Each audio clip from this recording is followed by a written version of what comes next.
Hello and welcome to Americans Learn. My name is Lauren and today I'm going to be looking at a members chosen video, friend of the channel.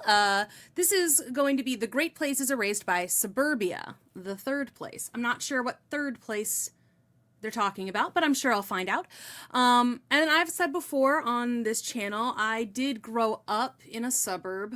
And it's a suburb that would have been a little bit more walkable if there were more sidewalks, but we also grew up near woods. So like there was a lot of places where they could have cut back some of the woods and added sidewalks, and that would have cut distances in half, like literally in half. I had to take the bus to like my high school because it was over 2 miles away, but if I had been able to go the other direction on sidewalks, it would have been like a mile, maybe a mile to my high school. So it's like, well, if we'd had sidewalks, I could have gotten places a lot easier, but we didn't have a lot of them in all of the directions. There was a lot of tight roads with like woods and then cliff. So the point is, I did grow up in a suburb, but the suburbs that they've shown on this show seem to be a lot more similar to suburbs like that some of my cousins grew up in, with the big houses and like sprawling lawns. And it's like, we had a lawn, but it wasn't that big, you know, it's like, I don't know. So I grew up in like a smaller suburb, I suppose. And now I live in a city and it is much, much, much better. I love that I don't have to have a car. I can get pretty much anywhere I need to go if I'm willing to take a little bit longer sometimes to get there. But I've also gotten to a point where if it's within 2 miles, I walk. Like, unless it's like pouring down rain. But like if it's within 2 miles, I can just walk it and it's nice. So I'm curious to see some more of the horribleness that suburbs have done. This doesn't look like a suburb, this picture, not gonna lie. But I don't know. This has been a really, really long intro, so I'm sorry about that. God, I've been chatting for a million years. Let's go. The town square. All of these things have something in common. Shush. The pub, the cafe, the town square. All of these things have something in common. They're not home, they're not work, they're something else. They're enjoyable public places where you can meet friends, socialize, or maybe just people watch, as long as you're not being weird about it. But these places are becoming more and more scarce. And in car-dependent suburbia, they've been erased almost completely, and that's a problem. Okay. Yeah, definitely they didn't happen too much in suburbia. There was a couple of bars or whatever that when I grew up that we used to hang out at, but not a ton of them. Most of the teens ended up hanging out in the woods. We had places in the woods where we would hang out, which was always fun. And then, let's see, in summertime, it was always the pool. Like that's just like there was a community pool and everyone was there all summer long. Trying to think of like one of the time I was like a little bit older. Where did we just hung out at people's houses, honestly. Like, we sometimes would go on little meanders and end up at various outdoor like strip malls and just wander around there. I had a friend one time, one of them had like a dollar store and like a grocery store. And so we went to the dollar store and got fake swords. And then we went to the grocery store and got frosting. And after we finished our sword fight, we didn't have spoons. So we ate the frosting with the swords. Like 16. We were living life. The third place is a free or relatively low-cost spot to hang out and talk. Some examples of third places are French cafes. Okay, I get it. Japanese bathhouses, libraries, churches, and community centers. In Riverdale in Toronto, Rooster Coffee was a very popular third place. Okay, I get it. The third place. The classic third place in the UK is the local pub, which most people just call their local. I've had a local in most places I've lived. Sorry to pause again. I like live in fear of becoming a regular at a bar. Like just in general. I don't know why. I just don't want them to know me. So it's like I have I have places that I go to that I'm friends with the owner or good friends with the bartender, and that's why I'm going to the place, and that feels different. Because like I know there's places I can go, and it's like if the owner's there, I'll get myself a free shot, possibly a free drink, almost certainly both. Sometimes more if he's had a lot to drink. Where it's like if I'll go somewhere where it's like I'm friends with, it's a friend of a friend, or like that kind of thing feels a little different. But I mean, I have some bars that are pretty close to me. I'm just like, I don't want to be a regular there. And it's kind of wild. Like, I mean, I work as a bartender. And so, like, there are people who come in and I'm like, I know their drinks immediately. And it doesn't bother me to be on the other side of that. I don't know why it bugs me, the idea of being known at a bar like that. I'm not going to talk about my current local because I don't need you internet weirdos showing up there every night, but this was our local when we lived in central London. That's real London, not fake London. This place was a pretty typical British local, a pub in the middle of a residential area within easy walking distance of dozens of houses. After going there for a while, we started to recognize some of the regulars, and there were even toys and a box of Lego for the kids. Aw, that's cute. And since our flat was ridiculously small because it's all we could afford in central London, it was nice to have a different place to relax and That chat with the tracks. neighbors. Wow, that's So tiny. We were gutted when the pub closed down and was turned into housing, which kind of sucked for us, but it could have been worse. It could have turned into a Weatherspoons. Yuck. Okay. Ugh. Live in a city, you may opt for Boris a Johnson. house or apartment in order to live where you want. After all, they say the three most important things in real estate are location, location, and I forget the third one, but it's really important too. Anyway, choosing a place to live that has everything you need nearby, accessible without driving, is one of the biggest benefits of living in a walkable city. Damn straight. One of the reasons that a smaller apartment is a viable option in a place like this is because there are plenty of opportunities for leisure outside of the home. So I guess one of our third places now would be the beach. Like it's pretty close to my house. Like I can just walk there whenever I want to go. There's like a grassy area too if you don't want to be on the beach itself. Like and it's always crowded. There's always people there. So it's like there's always something to do or see. So I guess the third place that I would go now is the beach. And I do recognize people there. Like people who I've been seeing there every summer for years, you know? Okay, so I think I do have a third place. I just refuse to let it be a pub. This is where the third place comes in. It's a place where you can just be somewhere else to relax or chat with a friend, but it's so much better than sitting in your suburban holding pen. I mean, backyard, because you can spontaneously meet up with other people or get to know your neighbors. If you're my age or you just have good taste, you might remember a show called Cheers. While Everybody hairstyles knows haven't your held up, name. the show itself has, and it's actually a really good depiction of a third place. It's a cheap bar with regulars from all walks of life where people who might not ordinarily talk to one another can form relationships. It's a place where an erudite blowhard psychologist like Fraser will hang out with a small town country boy like Woody. These guys have nothing in common. Checkmate. You missed my king. Except their third place. Third places aren't valuable just because it's fun to hang out and chat, which of course it is, but third places fulfill other vital social functions too. They create social cohesion by bringing groups of people together that wouldn't ordinarily mix. For example, a mechanic could meet a financial advisor and exchange each other's services. Sociologists often talk about relationships that they call weak ties, or what normies call the people you kind of know. One thing these acquaintances, researchers maybe? consistently find is that many people get jobs through their weak ties.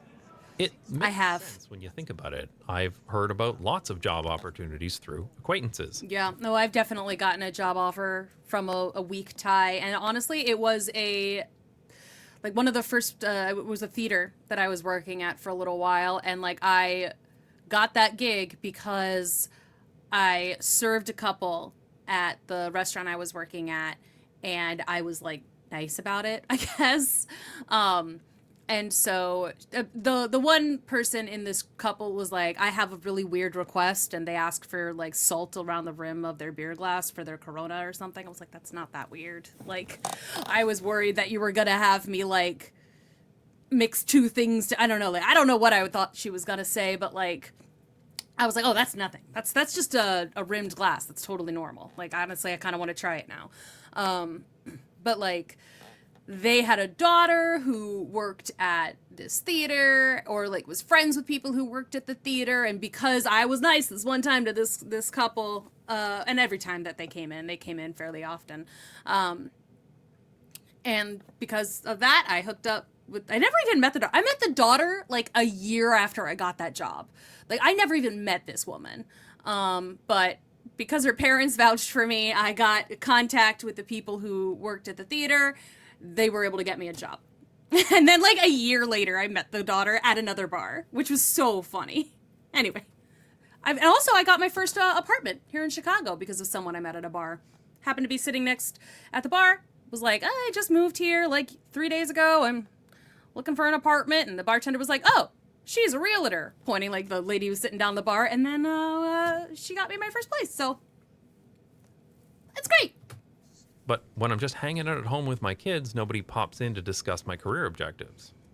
Third places also build neighborhood unity and trust. According to the American Community Life Survey, 81% of Americans who hang out with people they recognize in a third place say they trust their neighbors. While only 66 of people with no third place. Aw, she's fun. Can make neighbors less suspicious of one another, kind of like she looked like she was trying not to laugh. Next door app. Third places are also the first spots that new residents in a city might make friends or social connections, and they're essential points of connection for aging adults who lack social opportunities after retirement. Another unexpected benefit of third places is their utility in an emergency. As community hubs, they're often the first places that can help after a disaster. Baltimore and Minneapolis are two North American cities creating resilience hubs in trusted third places like civic centers and churches. Good job, Baltimore. After a flood or fire, community members can access informal assistance at a familiar location faster than they'd be able to wait for national aid. In much of North America, however, easily accessible third places have almost completely disappeared. One reason is that zoning makes it nearly impossible to build anything other than single-family housing in huge swaths of the United States and Canada. It's hard to visit your neighborhood pub when your neighborhood isn't allowed to build a pub. Finding a third place is even harder if you live in a city with strict loitering laws. Loitering is defined differently in different places, but the most broad definition is lingering in a public place for an extended amount of time with no apparent reason. I've gotten the police called on me for that before. Exactly the in Florida. To do outside of home, work, or school. When I was a teenager, we'd get kicked out of public parks, so we literally just walked around suburban neighborhoods and competed to see how many keep off pesticide use signs we could steal. Yeah, I'm serious. That's literally what I did for several years of my life. Fun. My third place was suburban grass lawns recently sprayed with pesticides. Great. Lacking public space, I'm so glad I had woods. Suburbanites try to recreate a third place, but in their own private fiefdom. You might have a neighborhood barbecue in your backyard, join a private social club, or, God forbid, build yourself a man cave. And the kids will play on their own in your own backyard instead of playing with other kids in your local park. But all of these lack the important characteristics of a true third place. You're unlikely to run into anyone you don't know, and you're almost certainly not going to meet anyone who isn't demographically similar to you. That's true. Most suburban neighborhoods in North America are built with all houses at about the same price point. This means that all of the people you'd meet in your homemade hang zone are probably the same socioeconomic status that you are. And that does put you in a bubble. The third place is meeting people who aren't exactly like you. And private recreations of public places remove all spontaneity anyway. There's nothing wrong with planning to have friends over, but if it's your only option for socializing, then you miss out on the chance encounters and bumping into familiar faces like... The chance encounters are so fun. Maybe you... Those are a lot. Those are enjoyable. Bar, but if you have to drive there, you're probably not meeting people who live near you. And a place where you go out with friends and never talk to anyone else is very different from the neighborhood pub where you run into the same people on a regular basis. Plus, if you have to drive there, you can't hang out all night getting absolutely sloshed. That's true. At least you shouldn't. I will also say though, like one of the reasons that I don't want to necessarily become a regular at a pub is because I go to a pub with somebody who's a regular.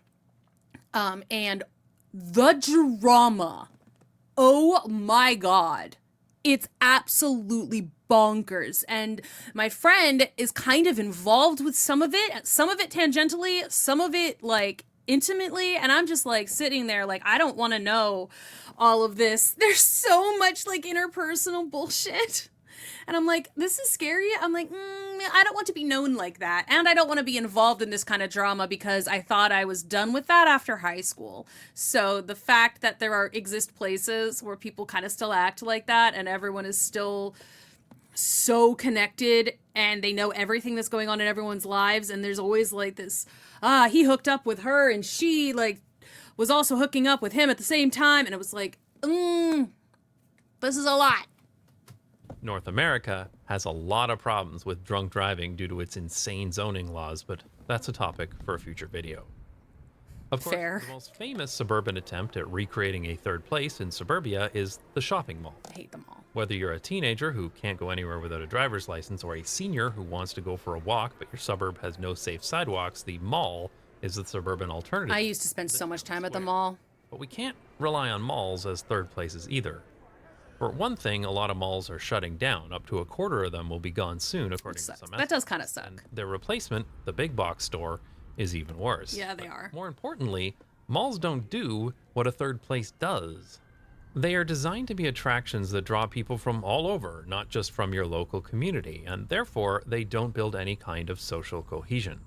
You're unlikely to recognize familiar faces at the mall unless you work there, and you're really unlikely to strike up a conversation with any of them. And I think it kind of does depend sometimes. Like I said, I spent my middle school years, almost every weekend we were at the mall, and there were so many of us who did. So it's like we would have like, a parent drop us off, or sometimes the parent would stick around and just kind of wander in a different area of the mall, but stay in the mall itself. But like there was the Towson Town Center is where we used to hang out. And then also there was a, like the movie theater area. And like that changed drastically over the course of my middle school and high school years. But like you always saw somebody you knew there because that's where everybody was, because there was very little else to do. Like I said, there were some woods for the neighborhood. But like if you wanted to go just a little bit further, it wasn't far. Like neither of these, well, Towson was a little bit further away, but like you still saw some of the same people pretty regularly at all of those spots. And like the movie theater, especially like the shopping center around the movie theater, once they added the Wegmans in, you would always see people you knew at the Wegmans. But yeah, I'm just like, sometimes you can absolutely see people that you know and hook up with them for a little bit before like you go to your movie or they go to theirs or whatever. It's just unless you're one of those pushy kiosk guys. Some cities are trying to recreate third places themselves. In Washington, D.C., office workers can reserve tables and chairs in certain public parks to work and socialize. But again, this eliminates the spontaneity. Yeah, that's still you're reserving it. You can't just pop by and see the regulars. It's a whole thing that you have to plan. Also, reserving a public table to do even more work on your laptop is kind of defeating the purpose of a place outside of work. It feels a little dystopian. However, one interesting third place that's still hanging on in many places in the U.S. is the local barbershop. Cool. This is common in many Middle Eastern cultures, but also in Black and Hispanic neighborhoods in the U.S. as well. The barbershop can function as a third place where men can hang out and chat, even if they're not there for a haircut. Of course, there are still historical walkable neighborhoods in North America where third places are more accessible, but unfortunately, their numbers have been declining since the 2008 recession, and the lockdowns during the pandemic accelerated this trend. Yeah. According to the same American Community Life Survey, in 2021, just 56% of Americans report having a spot in their communities they go to regularly, and that was 9 percentage points lower than in 2019. Unsurprisingly, too bad. the same survey showed that Americans who do have a local spot generally live in denser, walkable urban areas and not suburbia. Ultimately, U.S. and Canadian cities will never have really great third places as long as zoning stays broken. As of right now, third places don't exist in most new neighborhoods in America, mostly because they can't. And trying to recreate their benefits in a world that is specifically designed to exclude them is always going to fail. The concept of a third place... All of those, like, electrical lines in that last scene. It kind of, that feels like a lot, doesn't it? That feels like a lot of wires. Maybe I'm just like desensitized to them other places, but I'm like, this feels, because we had a power line like right by my house, like right in our backyard, basically. There was like one of these power towers. But I don't remember there being this many just wires everywhere. And trying to recreate their benefits in a world that is specifically designed to exclude them is always going to fail. The concept of a third place can seem a bit nebulous at times, and it's easy for people to dismiss it. I've heard suburbanites say, I'd much rather hang out in my basement with my friends than go out somewhere, which Lame. may be true, but I really think that some of this No offense. comes from people who have never really had a good third place nearby before, a place you can easily stop by whenever you want without driving and without taking a trip out of your neighborhood, because once you try it, you don't really want to live without it. Ultimately, if a neighborhood truly prioritizes third places, it's going to be a better place to live in general, even when you're not spending time in them. A neighborhood that plans for third places will necessarily be more walkable, more accessible, and a better place to live. It could even turn your neighborhood into somewhere where everybody knows your name. Aw, that's My cute. supporters on Nebula and Patreon who pay me to go for beers with the neighbors. If you'd like to get your name in this lovely list of supporters, visit patreon.com/notjustbikes. All right. I know I talked a lot in that one, and I'm sorry about that, but this is actually something that I have passing, like, apparently I have opinions. Which, I know, shocking, right? I have opinions on something? The what? But anyway. I agreed with a lot of that, because, again, I love living in a city. I grew up in a suburb, again, that was not as bad as most of the ones here, but I think that is because we did at least have the woods and the reservoir, and like there were places you could go, like not necessarily, and like people hung out at the elementary school too, like because they had several different like playgrounds, and they had like a basketball court that like anyone could kind of just go to. So it's like, and that was really close. So we had the community pool, we had the woods, we had like the kids were pretty obsessed. Like we had the night games because we made sure we did that. Like we did try though. We had to make an effort sometimes to do certain things. But the sledding slope was nearby too. That was like, there was this giant hill again near the power lines. And so, like, we had that in the wintertime. So I think I had a slightly different suburban experience than especially a lot of the images that Not Just Bikes finds, and a lot of typical suburbia experiences. I think mine was a little bit different. So that's fine. That's fun for me. But now, again, I live in a walkable city. I love it. Still don't necessarily want a actual place where everybody knows my name and my business. I guess I have the internet for that. Everyone here knows my name and a lot of my business, so maybe I just need to get over the close thing. But maybe, you know what? I have to spend money, except for I don't frequent a ton of different bars, but because again, I usually we like to do the outside thing when we can, so we just drink at the lake. But I do like to go to the places, if I have to go, where I potentially won't have to spend as much money if I want to drink as much as I wish to. But again, that's still... The place that I'm thinking of that I go the most is still kind of far from my house. I do walk home like all the time from there, but it's still like a mile.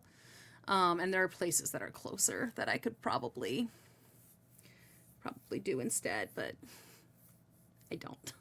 Anyway, I don't know. Do y'all have a third place where you're at? Somewhere that like you do often see the same people, someplace that you really like to go to, that it's like, I go to the beach and it's like, it's nice to see the same people there sometimes. It's like, there's David or whoever. It's like, I know that guy kind of, tangentially. There's Wesley. Like, it's like, I know some of these people a little bit.